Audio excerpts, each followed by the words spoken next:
Long ago, in a land of golden meadows and quiet skies, there lived a king and queen who seemed to have everything.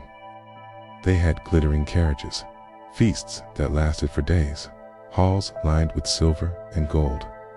And yet, their hearts were heavy. For all their riches, they had no child. For many years, they wished, and for many years, the cradle in the royal nursery stayed empty. One quiet afternoon, the queen walked alone to the river at the edge of the gardens. The water shone like glass, and dragonflies floated lazily above the surface. Then she saw it, a tiny fish gasping on the grass. She knelt, lifting it gently in her hands, and placed it back into the cool water. The fish lingered at the surface, its scales shimmering in the fading light. It spoke in a voice like the ripple of the river. "I know your wish, and it shall be granted." Before she could answer, it vanished beneath the water, leaving only ripples behind. Days later, the bells of the castle rang out in joy. The queen's wish had come true. A daughter was born, her eyes like the first light of dawn, her hair like spun gold. The king, unable to look away from her beauty, vowed to hold the greatest feast the kingdom had ever seen. It's a feast for kings, queens, and the fairies who would bless their child. But among the fairies was one who would not be asked, and she would remember.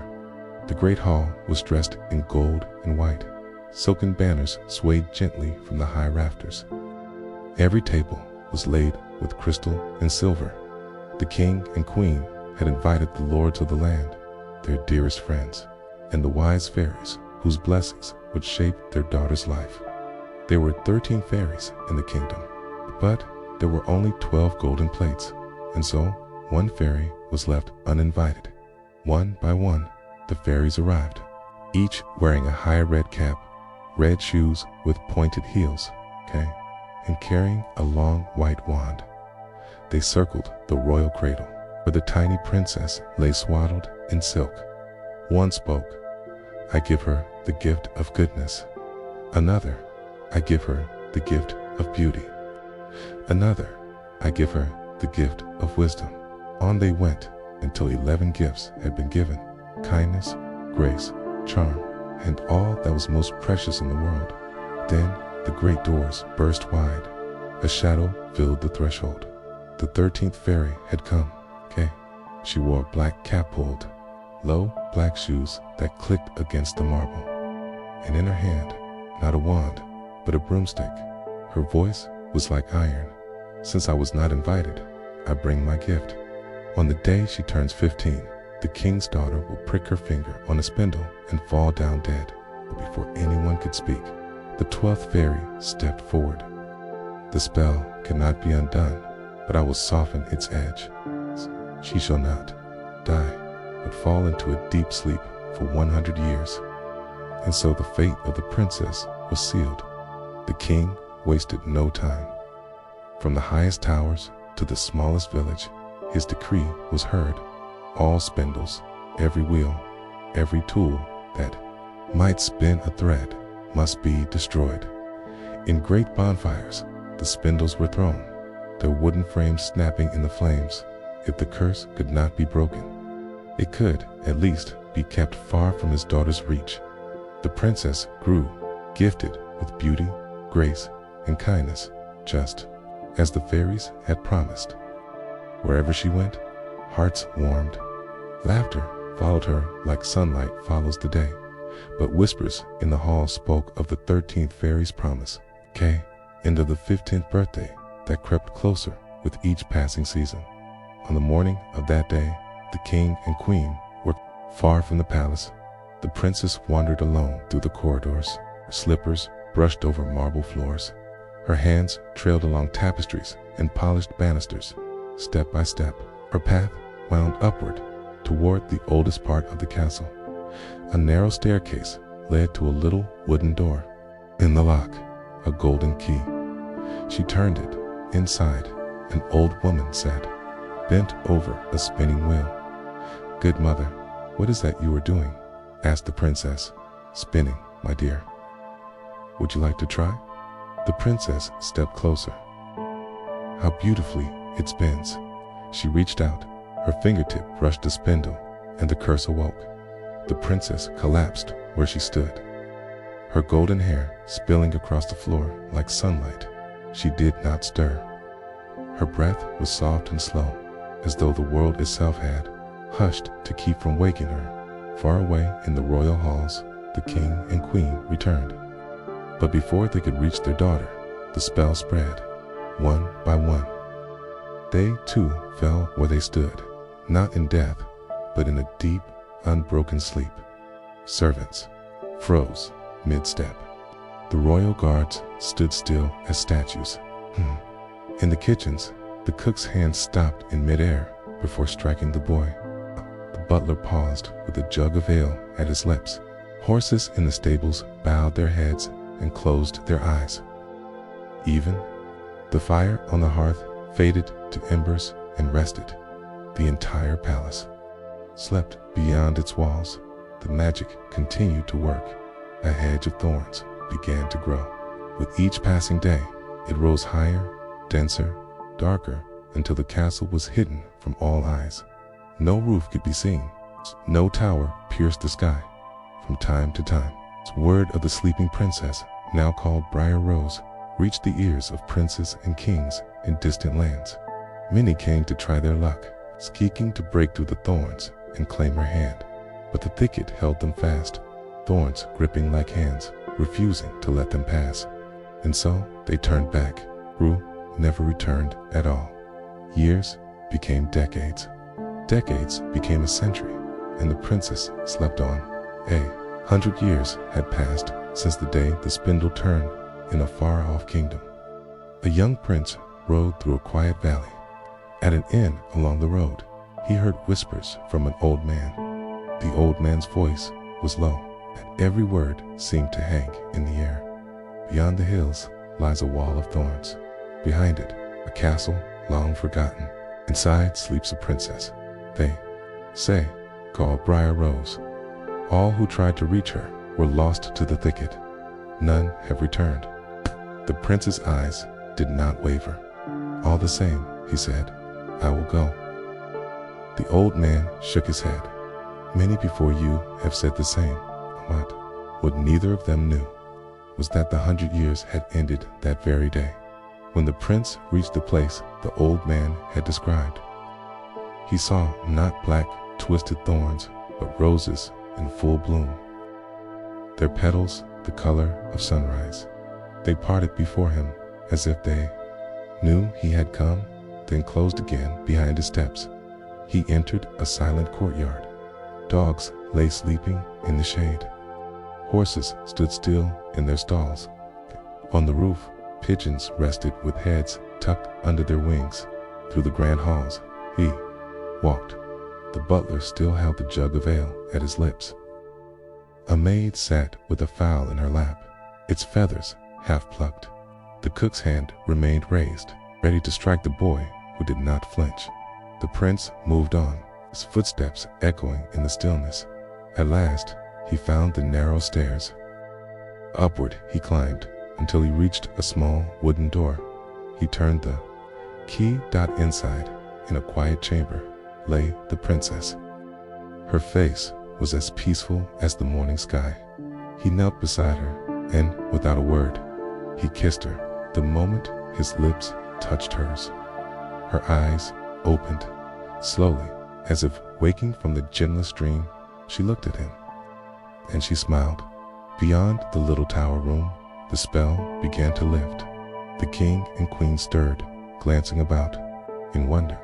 In the kitchens, the cook's hand fell, not in anger, but in surprise. The butler set down the jug. The maid finished plucking her fowl. The dogs barked joyfully. The horses shook their manes. The pigeons took wing, filling the air above the courtyard. The fires roared back to life. The clocks ticked again. The castle breathed once more. The prince took Briar Rose by the hand, and together they walked through the halls, past the awakening court, out into the sunlight. Not long after, Their wedding was celebrated with feasts and music that lasted for days. And so, Prince and Briar Rose lived side by side, their days filled with peace, their nights with quiet dreams. And in the kingdom, the story of the sleeping princess was told for generations, a reminder that even the deepest slumber can end with the light of a single moment. Years passed. The thorns that had once hidden the castle bloomed each spring with roses more beautiful than any in the land. People came from distant kingdoms to see them. Petals drifted on the breeze, scattering like soft pink snow over the courtyards and fountains. Briar Rose walked the gardens each morning, her hand in the prince's. Children played along the marble paths, their laughter carrying to the high towers. No one spoke of the curse anymore. It was as though the 100 years had been only a shadow, And now the kingdom lived entirely in the light. The princess, now a queen, often stood by the river at the edge of the gardens, the same, a place where her mother once saved a tiny fish. She would watch the water, wondering if the little creature still swam somewhere far away, knowing it had changed the fate of a kingdom. At night, when the halls grew quiet, the scent of roses lingered in the air, and the queen would close her eyes, listening to the gentle rustle of petals in the wind, feel the world drifting into peace. In her dreams, there were always roses, and always the promise that love, once found, can awaken even the longest of sleeps. Every year, when the first buds opened on the thorn hedge, the kingdom celebrated the Rose Festival. Banners of crimson and gold were hung from every balcony. Musicians filled the air with gentle melodies, and the streets were lined with tables where roses lay in baskets, the fragrance drifting through the warm spring air. Briar Rose and the prince would walk among their people, cool, not as rulers apart, but as friends. She would kneel to speak with the children, letting them tuck small blossoms into her hair. The prince would share quiet laughter with the elders, listening to their stories as though each were a treasure. At sunset, the bells of the palace rang. The great gates were opened, and all were welcome to wander the royal gardens, where the roses grew in colors no painter could capture that as night fell. Thousands of tiny lanterns were lit, their glow mingling with the stars. The people lingered among the flowers, speaking softly, though afraid to disturb the magic that still clung to the place. And when the final song was sung, Briar Rose and her prince would stand hand in hand beneath the oldest rose arch, watching as the lantern lights drifted upward into the night, carrying wishes toward the moon. Long after the festival ended and the last guest had gone home, the gardens lay in stillness. The moon rose high, casting silver light over the sleeping roses. Dew formed on their petals, each drop glimmering like a tiny star. Briar Rose often walked here at night, barefoot on the soft grass. The world felt different under the moon, quieter, slower, as though time itself had curled up to rest. She would pause by the great fountain in the center of the garden. The water fell in a gentle, endless stream, its surface catching the moonlight in ripples. Sometimes the prince would join her, his cloak trailing over the marble paths. They would speak in hushed voices about the future, or say nothing at all, letting the night speak for them. Above them, the roses on the high arches swayed with the wind. Their fragrance mingled with the cool air, soothing the heart and calming the mind. In those moments, the castle felt like the safest place in all the world, a place where no curse could ever reach again, and where dreams, once found, could bloom forever. In the heart of the garden stood a single rose bush, older than the palace itself. Its branches were thick and gnarled, its blossoms deep crimson, as though holding the memory of every summer it had seen.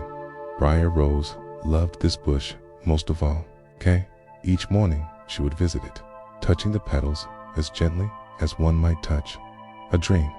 One autumn evening, as the sun dipped low and the sky turned to gold, She noticed a single petal loosening in the breeze. She cupped her hands, catching it before it could fall to the ground. It was warm, as though it still held the light of the day. Closing her eyes, she made a wish, not for herself, but for the peace of all who would one day walk these gardens. When she opened her hands, the petal was gone, carried away on the wind. It rose higher and higher, past the palace towers, past the drifting clouds, until it was only a speck in the endless sky.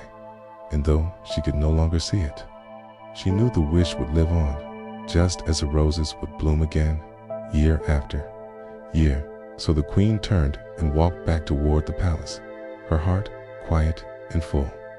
Night was falling, and the first stars had begun to shine, watching over a kingdom where love had broken a curse, and peace had taken root like a garden that would never fade. In a quiet corner of the palace library, an old book lay waiting. Its cover was soft with age, its pages smelling faintly of roses. Briar Rose often came here when the nights were long and sleep was slow to arrive. She would settle into the deep velvet chair by the fire, and the prince would join her, resting beside her as she opened the book. Inside were stories, not of faraway lands, but of her own kingdom. Tales of the years before she was born, of the 100-year sleep, and of the day she awoke. Her name appeared again and again, yet she read each account with quiet wonder, as though it belonged to someone else. The castle scribes had written of her as a figure from legend, but to her, it was simply life, a path she had walked, one moment at a time, until it led here, to warmth, to peace, to love. When she closed the book, a fire would be low, the room bathed in soft shadows. She would slip her hand into the prince's, and they would walk the silent halls together, their steps echoing like a gentle promise in the stillness. Some stories, she knew, never truly end. They simply find new chapters waiting to be lived.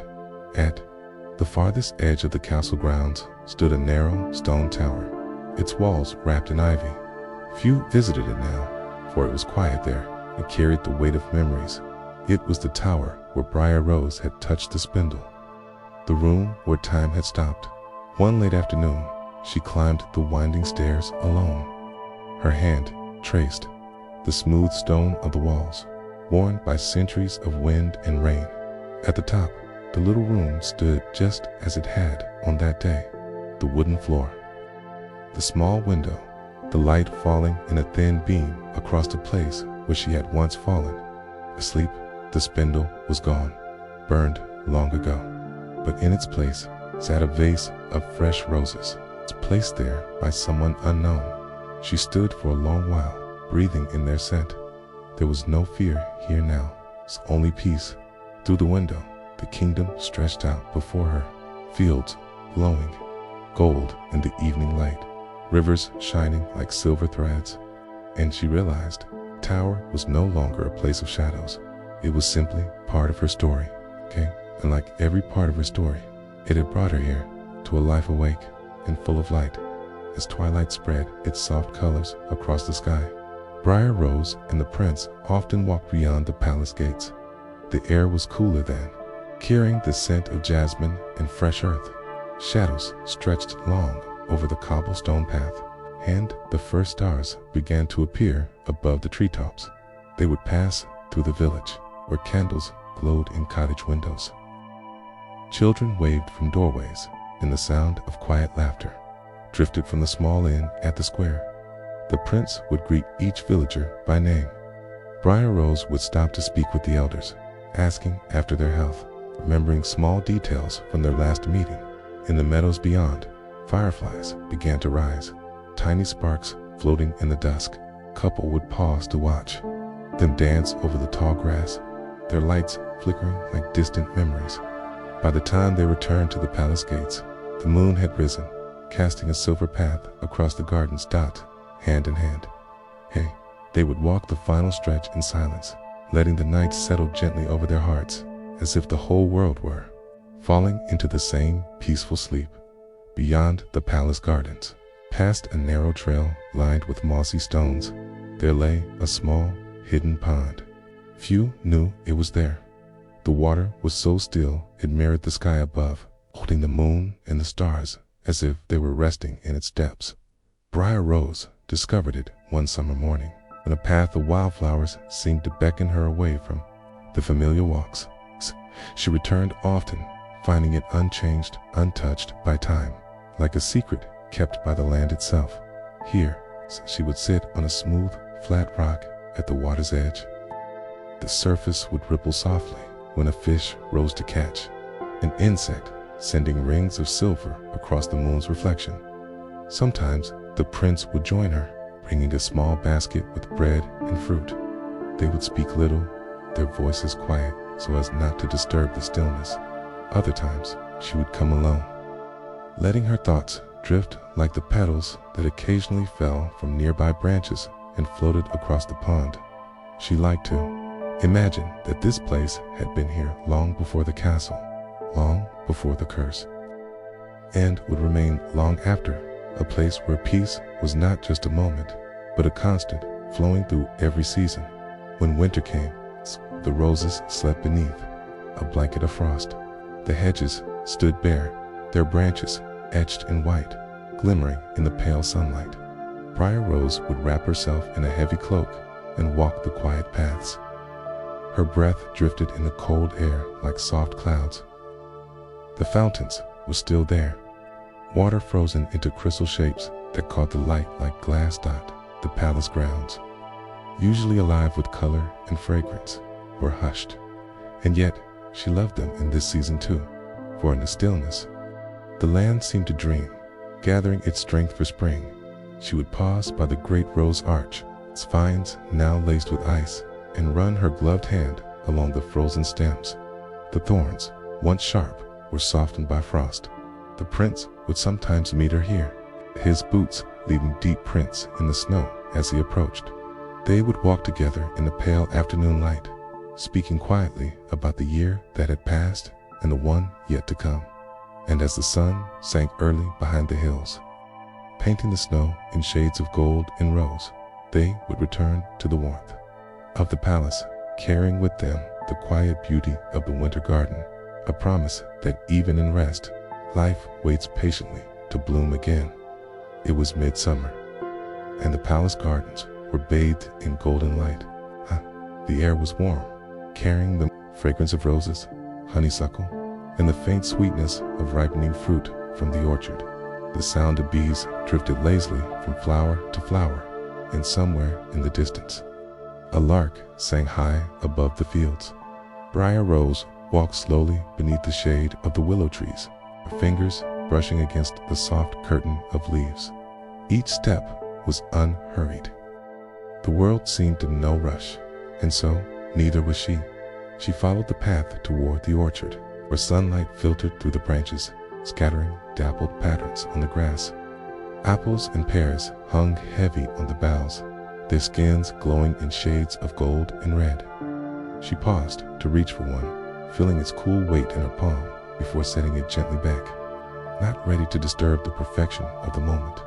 A little further on, the sound of water reached her, the gentle splash of the marble fountain in the courtyard beyond. She turned toward it, stepping into the open square where the fountain's basin caught the sky in its rippling reflection. The statue at its center, a graceful figure holding a shallow bowl, was circled by white lilies whose petals trembled with each drop of falling water. She sat on the cool stone edge of the fountain and let her hands trail in the water. It was fresh and clear, and tiny fish darted just below the surface, flashing silver in the sunlight. Closing her eyes, she let the warmth of the afternoon sink into her, the sound of the fountain mixing with the hum of bees and the distant rustle of leaves. After a while, the prince joined her. He carried a small woven basket, inside of which lay a loaf of fresh bread, a wedge of cheese, and a handful of figs. They shared the simple meal there at the fountain, breaking bread between them, the taste sweetened by the stillness of the day. When they finished, they did not speak. There was no need for words. They simply sat together, watching as the shadows grew longer, the light softening from gold to a gentle rose dot in the distance. The sound of the village bell drifted across the fields, marking the hour. But here in the garden, time felt slow, almost reluctant to move forward. It lingered in the air like the scent of the flowers, wrapping the moment in a quiet that felt endless as the sun began to set. They rose from the fountain and walked hand in hand along the garden's outer path. The roses along the wall caught the last light of day, their petals glowing as if lit from within. The warm breeze carried their fragrance, mingled with the faint salt of the faraway sea.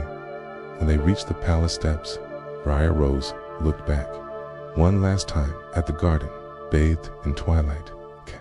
The fountains, the flowers, the endless hum of life, all of it seemed to rest peacefully under the fading light, and she thought to herself that perhaps the greatest magic she had ever known was not the breaking of the curse, but these quiet, perfect afternoons when nothing was needed except the warmth of the sun, the scent of roses, and the presence of the one she loved.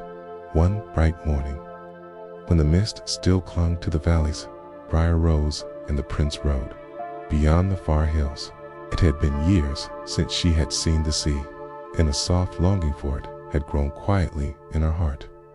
The road wound gently upward, the scent of wild thyme and heather rising from the earth. Dew still glistened on the grasses, catching the morning light like tiny diamonds. Birdsong echoed in the still air, each note carrying far in the open space. When they crested the final hill, the world seemed to open before them, and there it was Dot. The sea stretched endlessly to the horizon, its surface shifting between blues and silvers.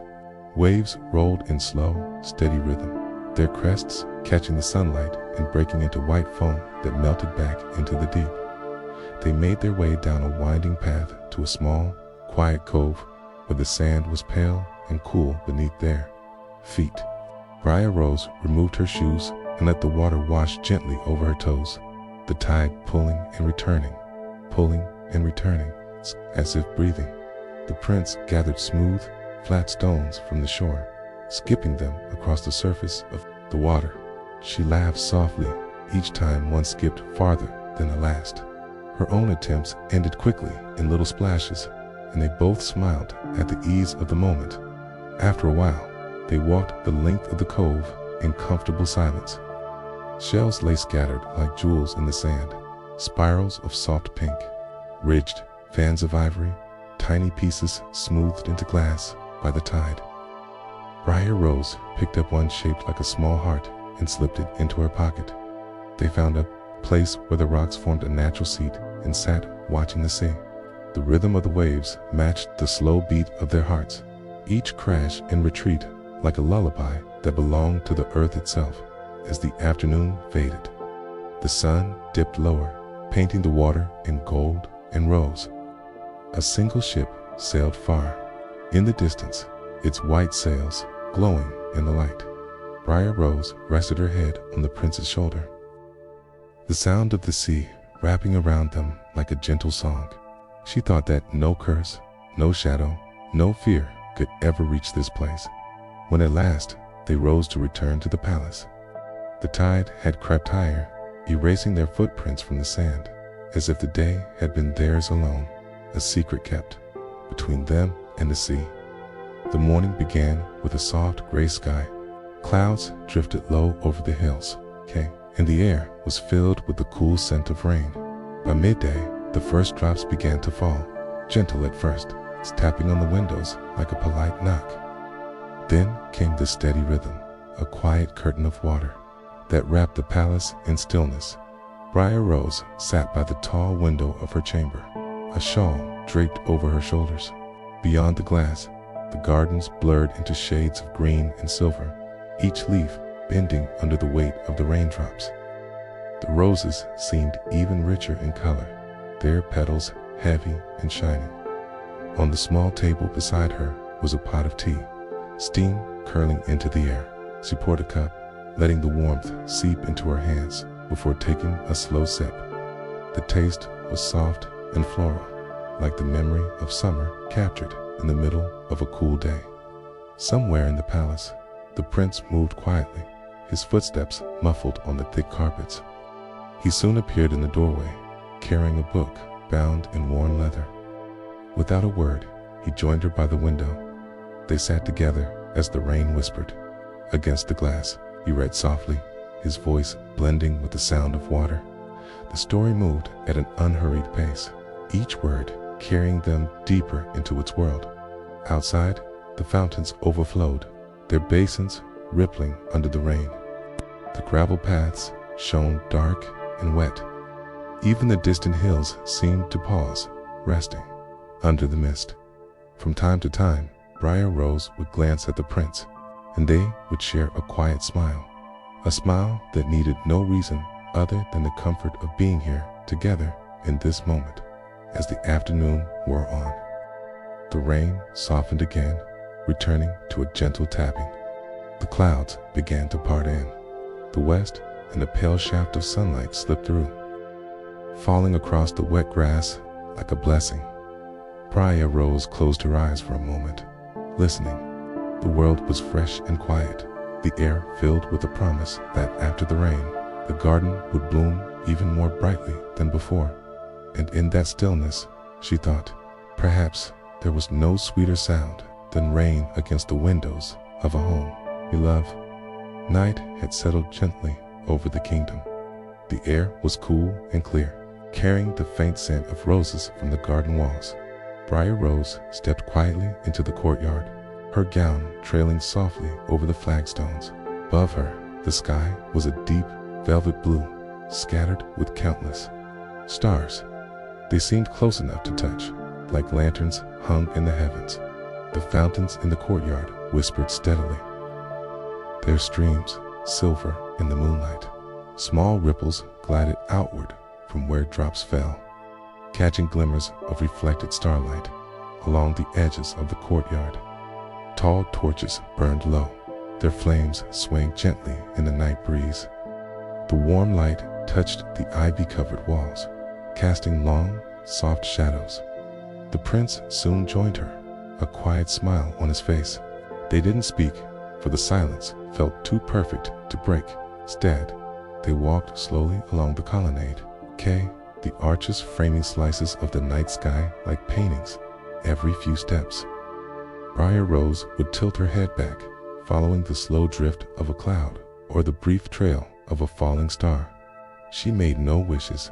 Her heart was already full. They reached the center of the courtyard, where a great marble basin reflected the moon. The water surface trembled lightly in the breeze, scattering the reflection into silver shards. Sat at the edge, side by side, their hands resting close but not touching, letting the stillness speak for them. Somewhere in the distance, an owl called once, its voice deep and slow. The sound seemed to echo in the space between heartbeats. The world felt vast and infinite, yet somehow safe, as if the night itself wrapped its arms around the palace. When at last they rose to return inside, Briar Rose looked back over her shoulder. The courtyard remained quiet, the stars watching, the fountains whispering their endless lullaby. It was a place, she thought, where dreams could wander freely without ever waking. The palace was quiet. Every corridor lay bathed in silver moonlight, every doorway shadowed and still. Briar Rose walked slowly through the halls, her fingertips brushing along the smooth stone walls as though memorizing their texture.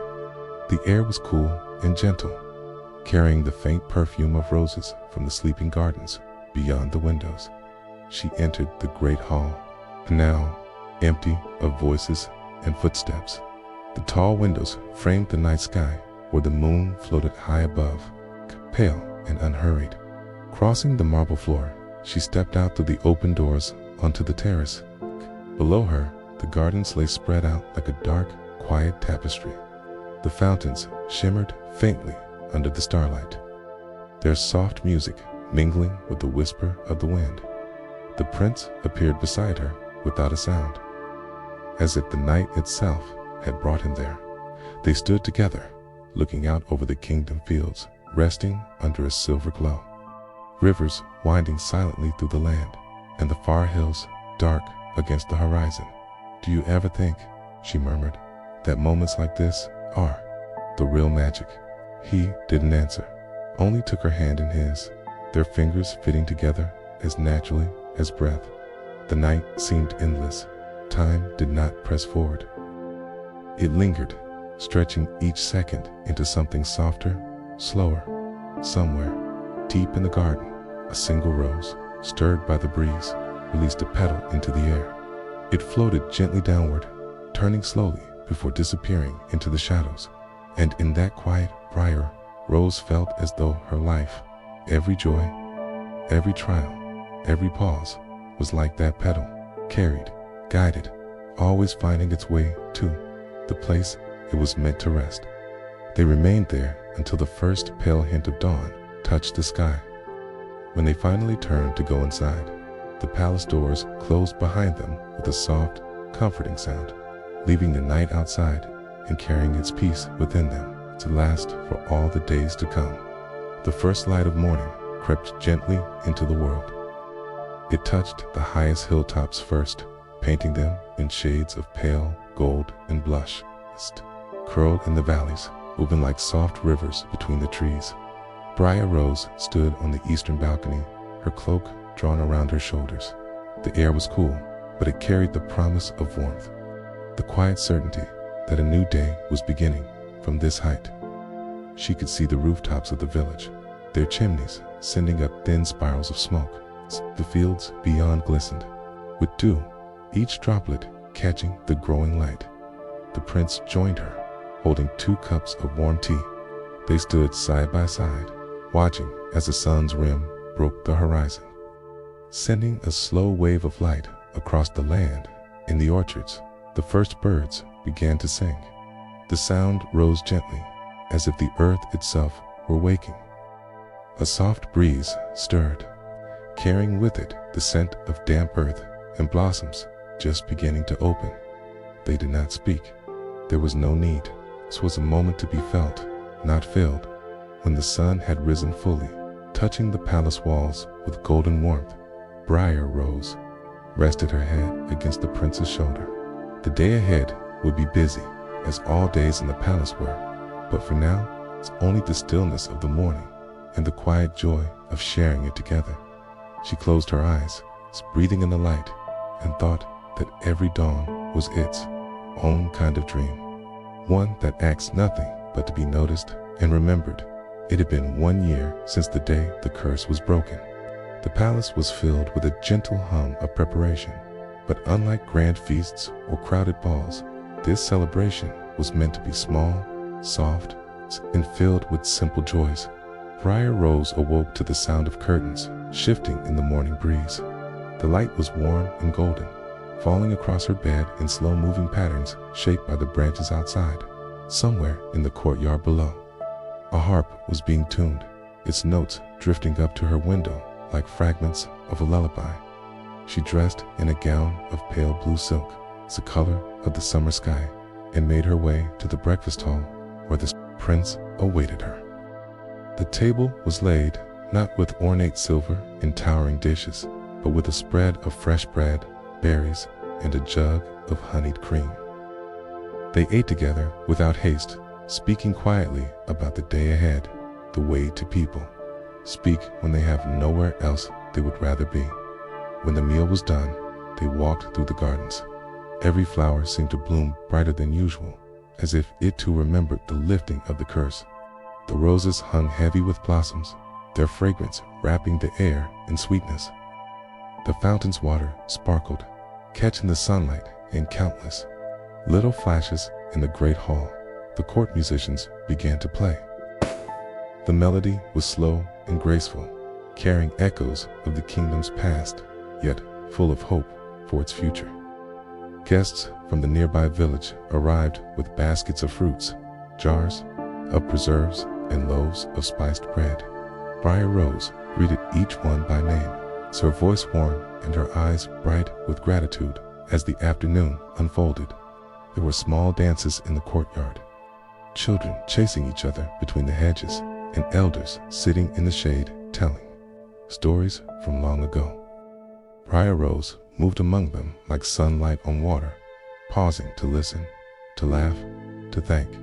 Later, as the sun began to dip toward the horizon, the celebration slowed. The musicians played softer now, their songs like whispers of the day's joy. The scent of baking bread drifted from the kitchens, mingling with the fragrance of evening. Bloomstot the prince found her sitting at the edge of the great fountain, her fingers trailing in the cool water. He took her hand, and together they watched the last light fade from the sky, leaving the gardens bathed in soft shadow. "It's strange," she murmured, "how a day so simple can feel like the most precious of all." And he smiled, knowing exactly what she meant. The stars began to appear overhead, one by one, and the palace lanterns were lit, their warm glow flickering against the stone walls. The celebration faded into quiet conversation, the kind that drifts toward drowsy silence. Before long, the guests departed. The musicians rested their instruments, and the palace returned to its peaceful hum. Briar Rose and the prince walked together through the empty halls, their footsteps soft against the marble floor. When they reached the doors to their chamber, she looked out one last time at the starlit gardens below. It seemed to her that the whole kingdom was breathing in unison, calm, content, safe. The day had been filled with laughter, music, and the gentle beauty of shared gratitude. And as they closed the doors behind them, the night carried that peace onward. Like a lullaby meant for every sleeping soul in the land, the first leaves of autumn had begun to turn. Splashes of gold and crimson glowed among the green, as if the forest had been brushed with firelight. The air carried a new crispness, and each breeze brought the faint scent of wood smoke from distant cottages. Briar Rose and the prince decided to spend the day riding beyond the palace grounds into the quiet countryside. The horses were brought to the gate in the early morning, their coats gleaming, breath soft in the cool air. She mounted her gentle gray mare, the prince his dark bay stallion, and together they set off at an easy pace down the winding road. The world around them seemed painted in warm tones. The fields lay ready for harvest, golden wheat swaying softly in the wind. Here and there, farmers worked slowly, their voices carrying faintly across the land. As they gathered the season's final gifts, they rode past small villages where children waved from doorsteps, and elders sat outside their homes with mugs of steaming tea. The scent of baking bread drifted from one window, mingling with the sharp, sweet perfume of apples stored in wooden baskets by the door. As they entered the forest, the canopy filtered the sunlight into soft beams that dappled the path.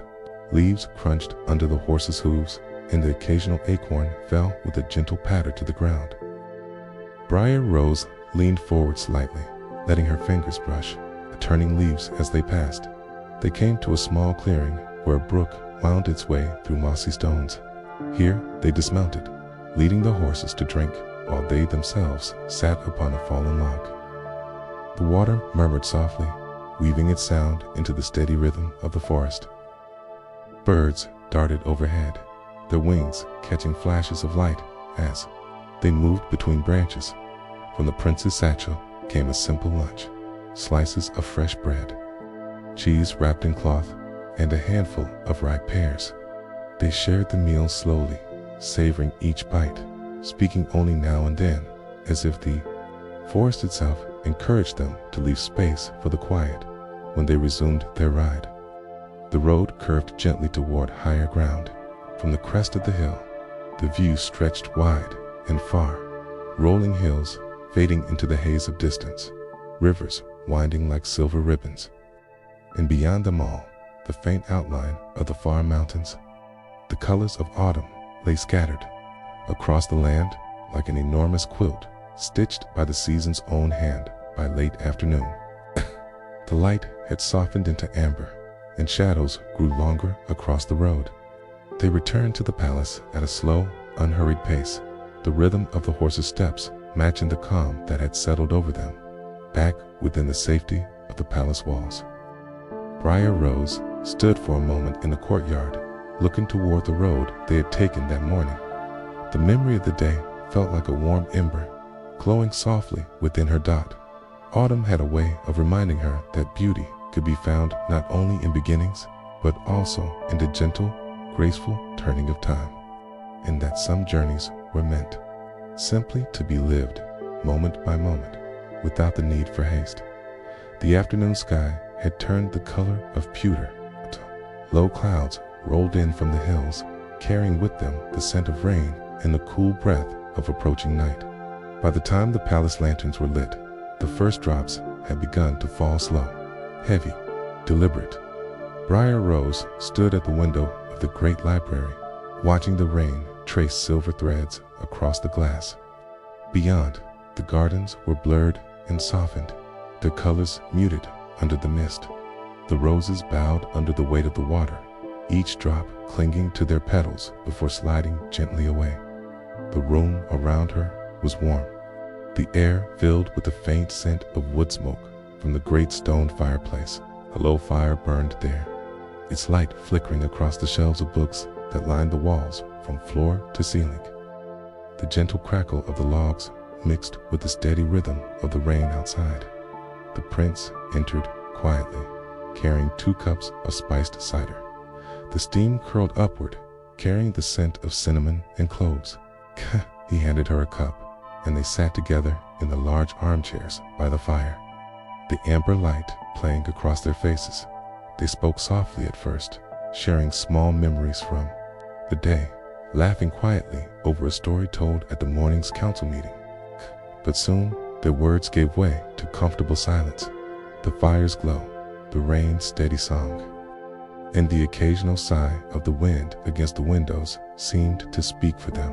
A maid entered to place a plate of fresh bread and butter on a small table beside them, her footsteps muffled on the thick carpet. As she left, the door closed with a gentle click, and they were alone once more. After a while, Briar Rose set her cup aside and walked to one of the tall bookshelves. Her fingers trailed over the spines until she found a volume of old tales bound in deep green leather.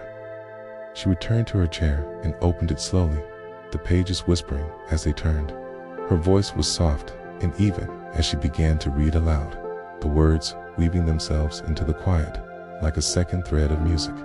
Outside, the rain grew heavier, drumming gently against the stone terrace. The sound was steady and soothing, like a lullaby hummed by the earth itself. From somewhere in the distance came the deep, slow toll of the evening bell as the night deepened. The fire burned lower, its light becoming softer, more golden. The warmth wrapped around them like a blanket, the air thick with the scent of wood and spice. Briar Rose's voice slowed as she reached the end of the story, the final words settling into the room like a sigh. For a long moment, they sat in silence, simply listening to the rain, to the fire, to the quiet heartbeat of the night. When at last they arose, hand in hand, the library seemed to hold the warmth of their presence, as if it, too, wished to keep the peace of this evening outside. The rain continued to fall, washing the world clean, ready for the dawn. The morning began in silence, not the usual stillness of dawn, but a deeper hush, as though the world itself was holding its breath. Briar Rose stirred from her sleep and noticed a faint, pearly light filtering through the curtains. She crossed the room and pulled them back, and there it was, the first snow of the season. The gardens, the rooftops, the hills beyond, all lay under a perfect quilt of white. Every branch was traced in silver frost, every rose bush crowned with tiny mounds of snow. The air outside was still, so still that not a flake seemed to fall too quickly. Each one drifted down as though it had all the time in the world. The palace felt different under snow. Its usual soft echoes were muffled, the sounds of footsteps and voices dimmed by the blanket outside. Even the fountains had fallen quiet. The waters slowed into crystal patterns beneath a thin veil of ice. The prince joined her at the window, carrying a shawl to wrap around her shoulders.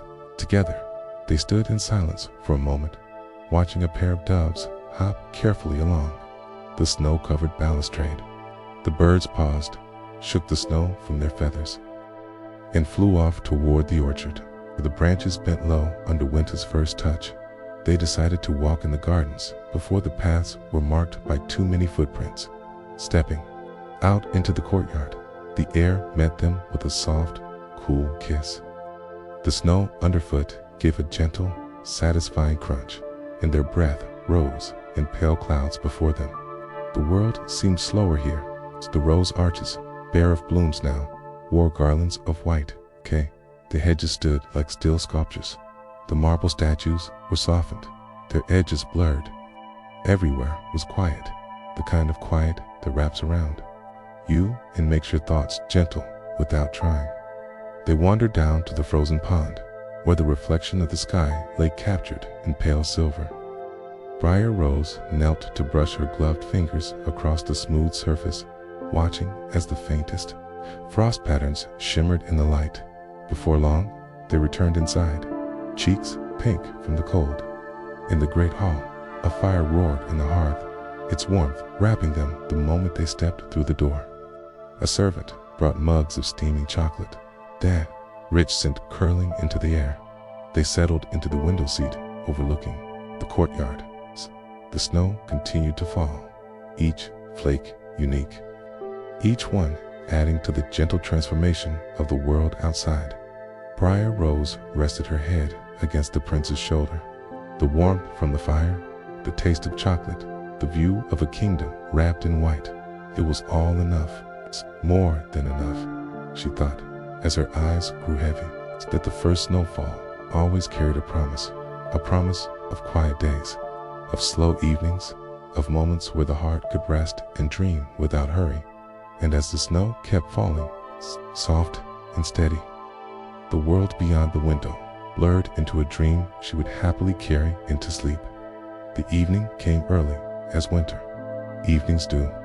By the time the last traces of daylight had faded, the palace windows glowed softly from within, each one like a lantern guiding the night in the great hall. Dozens of candles had been lit.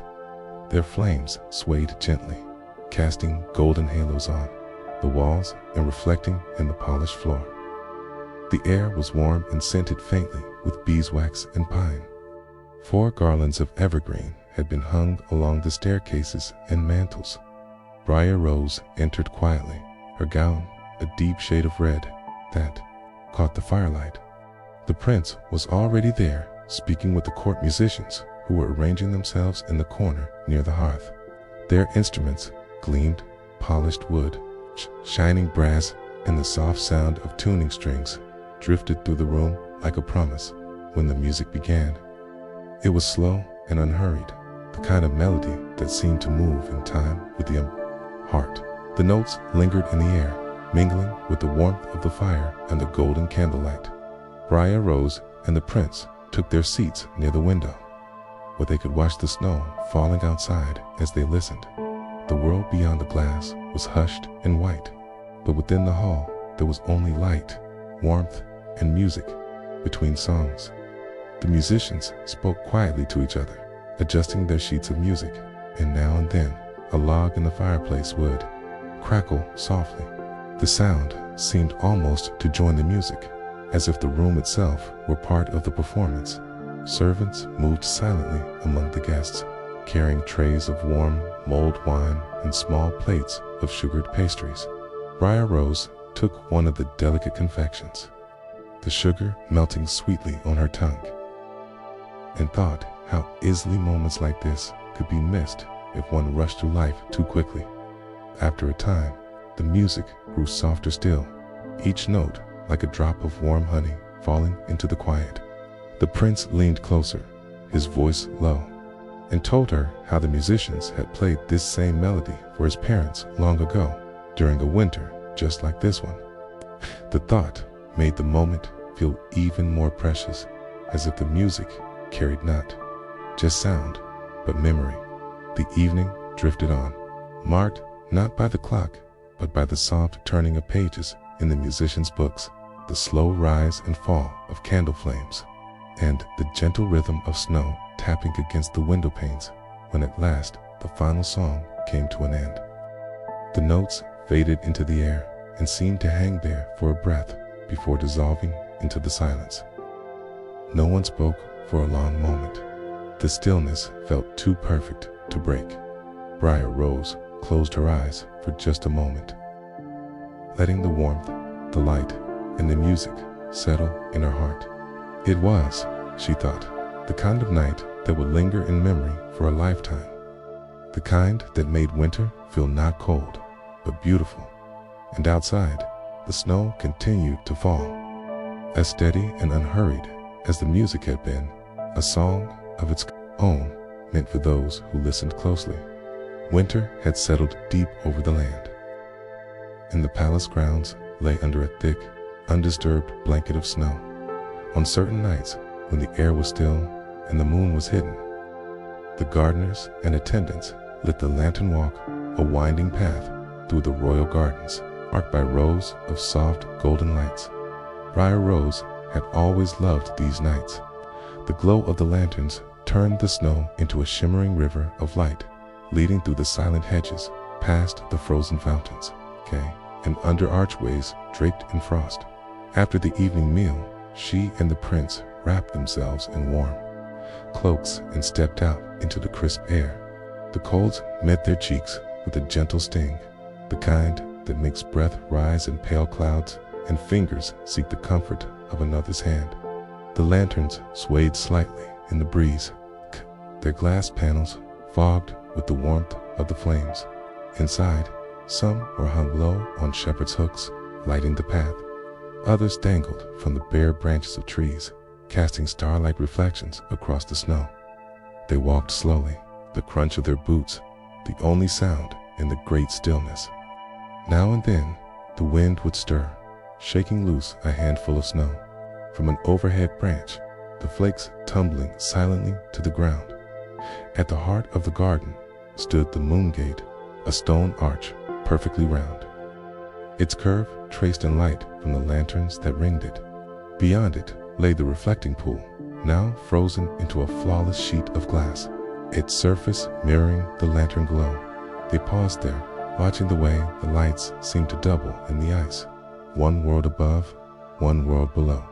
Briar Rose traced the outline of the arch with her gloved fingers and felt the cold seeped through the fabric. The prince broke the silence with a story, one his mother used to tell him as a child, about how the lantern path was once a trail of stardust laid down by the moon herself, guiding travelers safely home. His voice was low and warm, sound mingling with the faint flicker of the flames. They continued along the winding route, stopping at each lantern to admire its patterns. Some glass panes were etched with flowers, others with curling vines or tiny birds in flight, and the light cast those shapes gently onto the snow. By the time they returned to the palace steps, the tips of their cloaks were dusted white, and their hands were warm from being held together.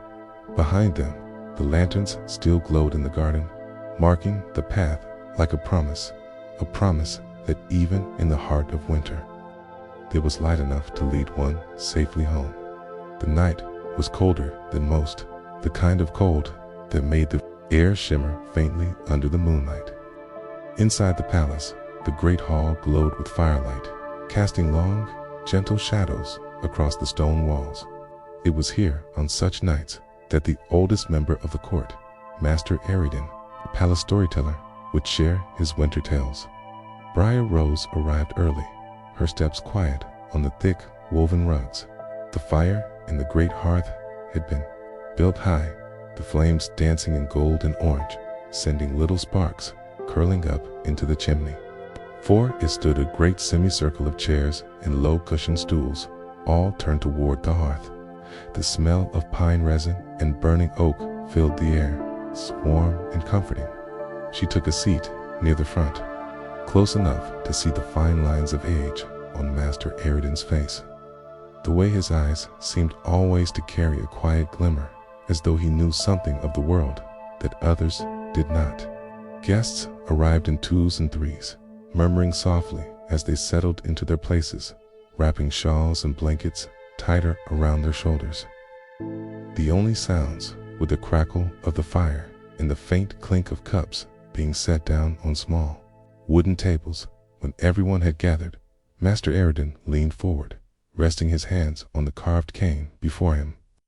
His voice, when it came, was low and steady, like the slow unfolding of parchment.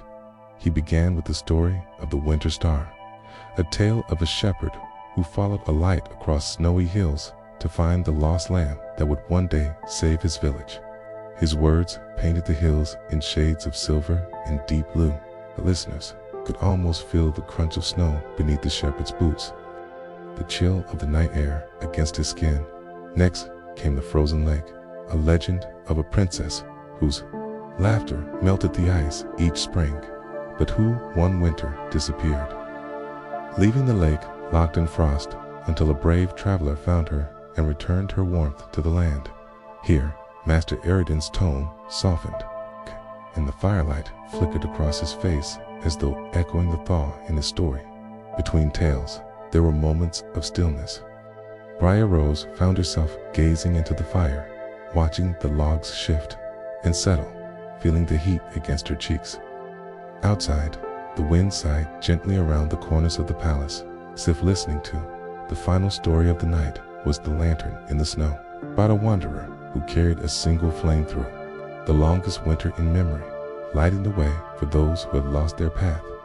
Master Eridan spoke the ending in almost a whisper, and when the last words faded, it felt as though the room itself exhaled. No one rushed to move. The fire's glow wrapped around them all, and the hush that followed was not empty, but full of the warmth of shared silence, of stories that linger in the heart long after they are told. Briar Rose rose at last, thanking the storyteller with a smile. As she stepped out into the corridor, the echoes of his voice and the images his words had woven seemed to follow her, as soft and lasting as the snow that was still falling beyond the palace walls. The morning began with silence, deeper and softer than usual. When Briar Rose opened her eyes, the light that filtered through her window was pale and diffused, as though the sun itself had been wrapped in clouds.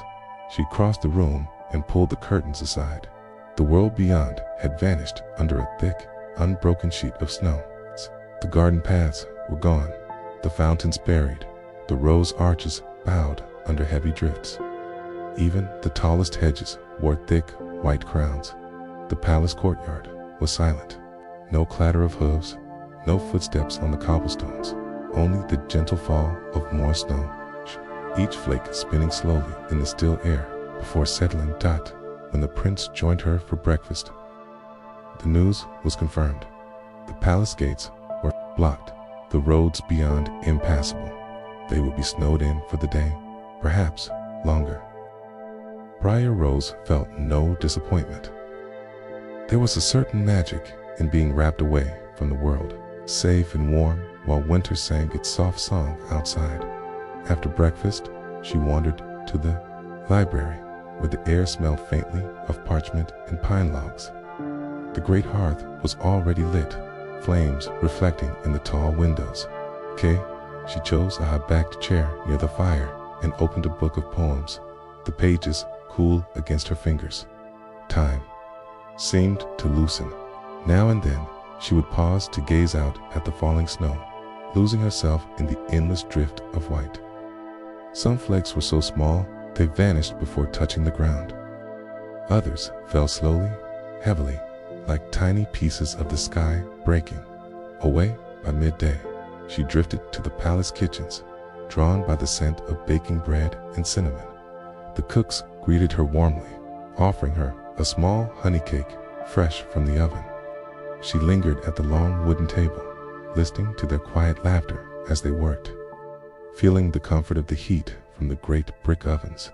Later, she wandered the winter gallery a long glass-walled corridor overlooking the north gardens.